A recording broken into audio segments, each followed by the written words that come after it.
nakausap ko si Tio Bray ng podcast niya, di ba? Sabi niya, there is no such thing as positive and negative energy. Nakita ko nga, napanood ko yun, yung video mo na yun.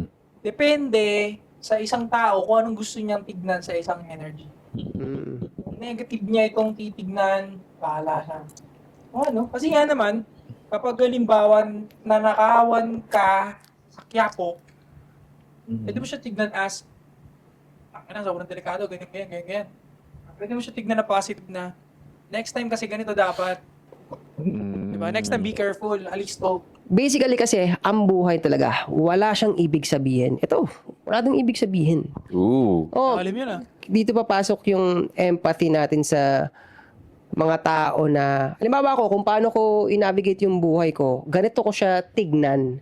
Tapos meron tao na, iba niya rin tignan kung ano yung buhay niya. Kasi basically nga, wala yung meaning. Ikaw ngayon ang gumagawa ng meaning sa lahat ng klase ng bagay. Kaya rin natin nasabi yung positive thinking kasi ang powerful nga nun. Lagyan mo ng positive na meaning. Lagyan mo ng productive na meaning yung isang bagay para pumabor sa'yo. Kahit gaano kaganda yung kalagayan ng tao, pero ang paulit-ulit na sinasabi mo sa utak mo, pangit yung nasa harap mo. Kahit siguradong merong nagagandahan sa kalagayan mo, ikaw mismo napapangitan ka sa kalagayan ng buhay mo. Kasi yun yung meaning na binibigay mo sa